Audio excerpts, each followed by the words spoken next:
राजकुमार का जन्म 8 अक्टूबर 1926 को लॉरलाई, बलूचिस्तान, जो अब पाकिस्तान में है, हुआ था। इनका नाम कुलभूषण पंडित था। कुछ टाइम बाद राजकुमार और उनकी फैमिली मुंबई आ गए थे। मुंबई में अपनी ग्रेजुएशन करने के बाद मुंबई के माहिम थाने में राजकुमार सब इंस्पेक्टर के रूप में काम करने लगे।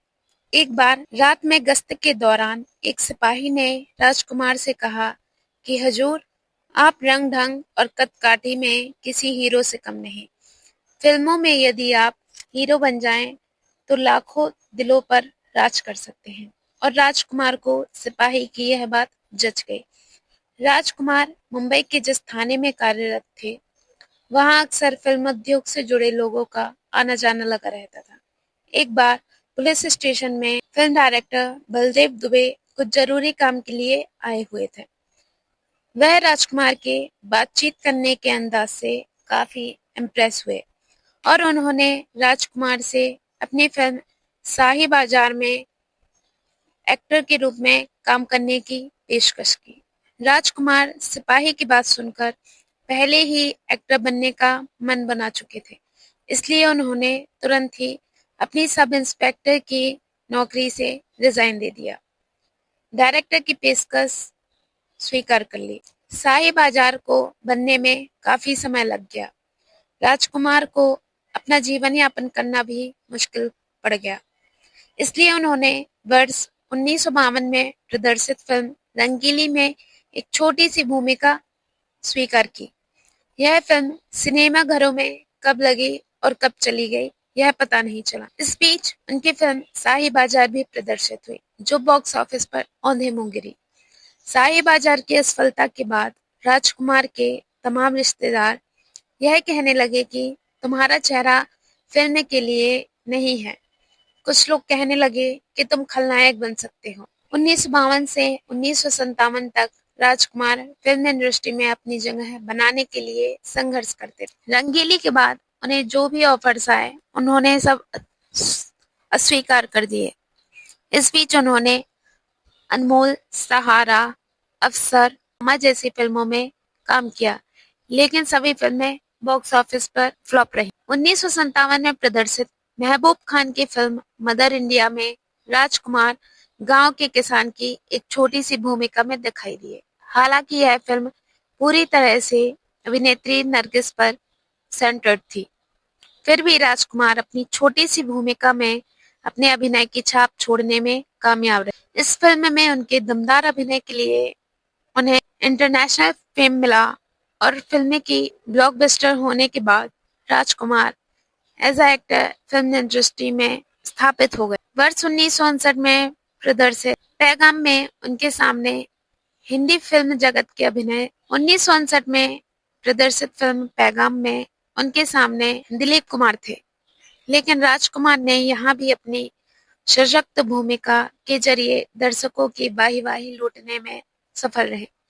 इसके बाद राजकुमार 1960 की दिल अपना प्रीत पराई, 1961 की घराना, 1963 की गोदान, 1964 की दिल एक मंदिर जैसी फिल्मों में मिली कामयाबी के जरिए राजकुमार दर्शकों के बीच अपने अभिनय की धाक जमाते हुए ऐसी स्थिति में पहुंच गए जहां वह फिल्म में अपनी भूमिका स्वयं चूज कर सकते। 1965 की बी आर चोपड़ा की मूवी वक्त में अपने लाजवाब अभिनय से वह एक बार फिर से अपनी ओर दर्शक को आकर्षित करने में सफल रहे।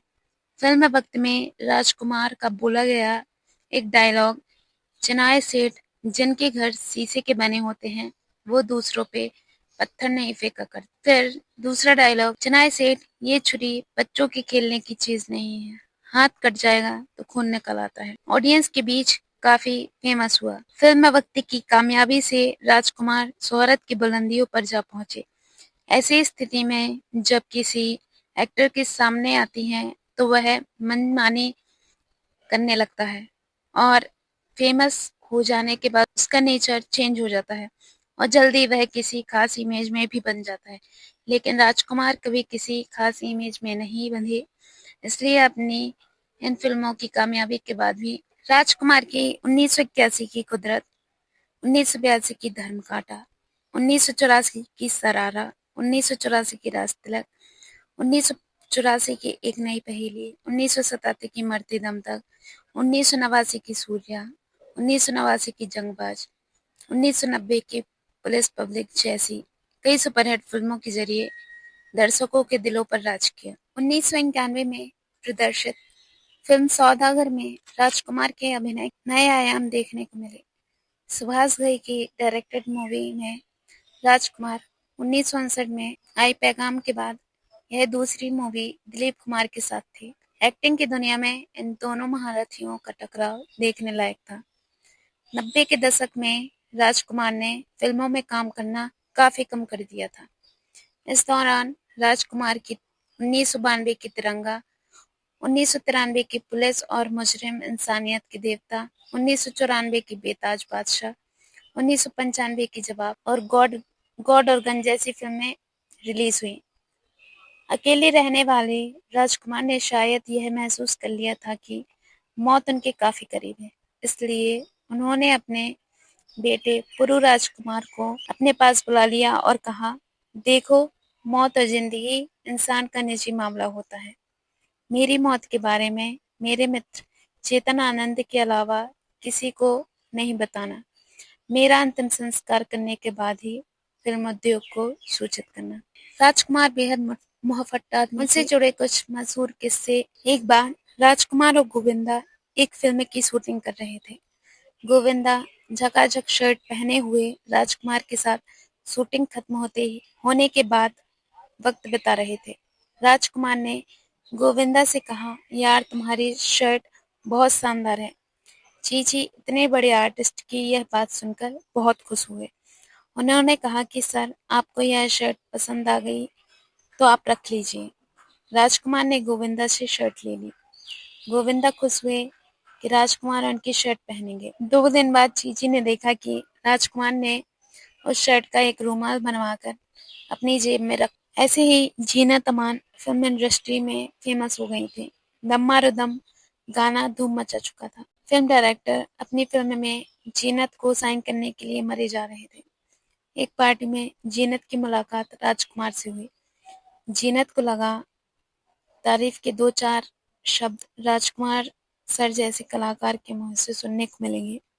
जीनत को राजकुमार ने देखा और कहा कि तुम इतनी सुंदर हो, फिल्म में ट्राई क्यों नहीं करती। राजकुमार की शादी गायत्री नाम की लड़की से हुई थी। उनके 3 बच्चे हैं, पुरु राजकुमार, वास्तविकता राजकुमार, पाड़नी राजकुमार। पुरु राजकुमार जो एक एक्टर रह चुके हैं। राजकुमार का निधन 3 जुलाई 1996 में मुंबई में हुआ था। राजकुमार एक बहुत ही फेमस एक्ट्रेस थे। उनके जाने से फिल्म इंडस्ट्री को बहुत बड़ा सदमा लगा था।